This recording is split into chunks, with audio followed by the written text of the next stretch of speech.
Hey there YouTube, this is cflfanatic. Joining me is my friend Ryan, my friend Ben, and look at that. Last year's 2008 Grey Cup, Calgary beat Montreal 22-14, and this Sunday we're going to go through it again, the 2009 Grey Cup. Montreal playing Saskatchewan, and one interesting thing, this matchup has never happened before. First in history. Should be an interesting match to take a look at. Alright, so today's video we're going to be primarily discussing the offense. I think a good place to start is some matchups on receiving. So why don't we start with the Owls, and why don't we start off by touching on Jamal Robertson. Excuse me. I'm an Argos fan. I'm going with the running backs. That's fine. Why don't we start off by talking about Jamal Richardson, because he's had a dynamic season once again in his slot back position there. Yes, he has. He's had 1,055 yards on the season and averaging 12.4 yards a carry with 9 touchdowns on the season, which is a great year. He's certainly a solid member of the team, and he pulls off plays for them. Definitely. One interesting thing to mention is that on Thanksgiving Day, the matchup against Calgary this year, he had 3 touchdowns in that game. And in last year's Thanksgiving Classic, he also had 3 touchdowns in the 2008 one. Wow. I thought that was kind of an interesting stat. Alright, so we talked a bit about Jamal Richardson. Let's get up to another up-and-coming star this year, namely Rob Bagg for the Saskatchewan Roughriders. Big player. Definitely. This year, every single time he gets the ball, it's a big play. Maybe 15 yards for the Riders. Really good player. He's yards 807. Great. 5 touchdowns. Yeah. Not as great as Others. Jamal. Some other people, but no, but definitely a dynamic receiver. First year as a starter. Great player all around. Yeah, he's a big up-and-coming star, and we've seen a lot of those this year, especially in the running backs, but we'll get to that later. Alright, so back to Saskatchewan, and let's talk a little bit about Chris Getzlav, because this has been a good year for him, too. Go back to the game against Calgary early in the season. Breakout game for him. Right. Last touchdown wins the game for them. Amazing play. 4 years, 2 years, he's been doing really well. 531 yards, 6 touchdowns, that's the big thing. That's what you need. Yeah, who can score touchdowns. Well, the touchdowns is big for him. So obviously we have some good young guys getting great seasons. Now, let's talk a little bit about some veterans, namely Ben Cahoon, who's had a okay year. Not one of his better ones, but definitely still very okay. notable with 1,031 yards and averaging 11.6 yards per carry. 2 touchdowns, which is kind of shy.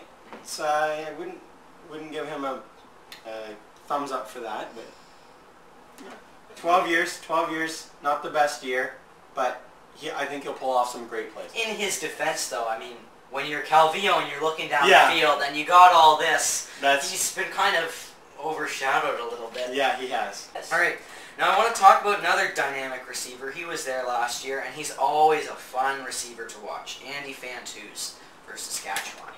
4 years. Big yardage. Yes. 882 yards. Definitely big. 4 touchdowns. Great player. Needs to be big in this game. Right, well, yes, definitely. But, you know, Saskatchewan does have those weapons, and, you know, if you're not going to utilize them, then you deserve to lose. I mean, you got to use all this talent that you got. And speaking of talent, let's talk a little bit about Kerry Watkins. Kerry Watkins, huge here. I'm not too sure if this is the most yards in the league, but 1,243 yards. Best on his team. Besides Anthony and Calvillo. But he's a quarterback. So.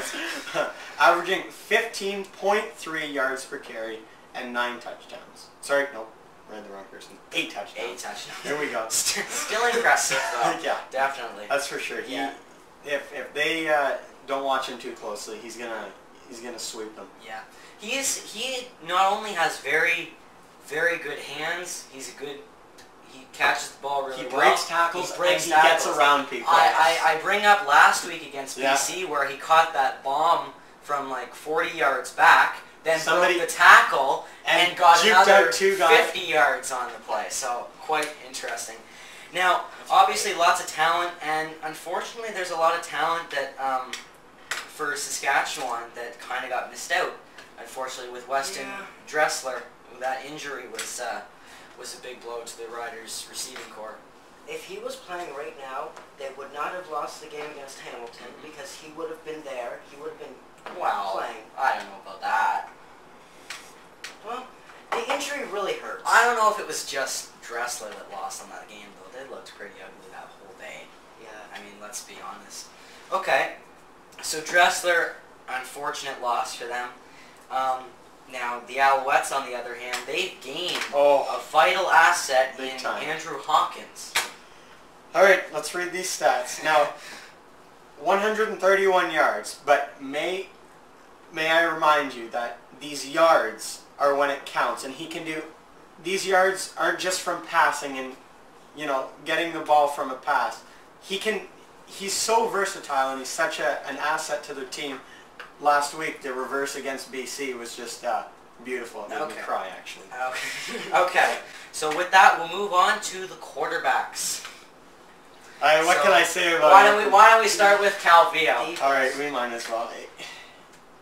It's been argued that because he can't move around, he's starting to lose his thunder, so to speak. But he doesn't need to move around. He can put the ball wherever he wants. 4,639 yards. Only 6 interceptions on the season. That's 0.3 interceptions per game. Unmatched by any other quarterback. Definitely. 72% of the passes he throws are caught. Okay. 26 touchdowns. 16 years in the business. Huge. He's really, you know, and it didn't happen overnight. I mean, it's taken him 16 years to get to this point, but definitely a force to be reckoned with, and lots of Grey Cup experience. Oh yeah. To point out. So some of it not being so good, but not he all has that experience. good. Montreal does have a tendency to kind of fall off the rails a little bit in this big game, but we'll see if it can get a little bit better. So obviously we want to talk now about, you know, we talked about the old guy, the veteran. Now let's talk a little bit about the rookie, Darian Durant. Well, he's first year as a starter. He had to play behind Michael Bishop, and before that, Kerry Joseph. Yes. And because this is his first year, he doesn't have that great yards. Well, 4,348 so yards. that's great. definitely okay.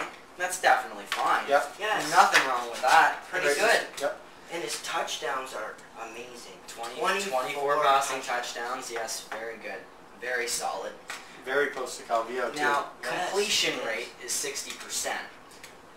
So definitely pretty far behind Calvillo. But again, maybe Saskatchewan can up their game for this big one, and maybe they might be kind of hoping that Montreal kind of derails a little bit in this game. One more interesting fact, though, is the crowd noise. I think it's going to be very green for that game. Because Saskatchewan is a lot closer than Montreal. The crowd noise will be So it's all hop, skip, and a jump for Saskatchewan. Well, exactly. It's always big when they play Calgary. All right, so we've gone over a little bit of offense. I think it'll be an interesting matchup, and it could turn into a very, very offensive game on Sunday. I think that's going to be the big ticket. Yes, definitely. All right, so I'll be uploading tomorrow with my video on defense. You should check it out. So tune in tomorrow, and throughout the rest of the week, I'll have Ryan and Ben here talking a bit more about the Grey Cup, and I'll see you on Sunday.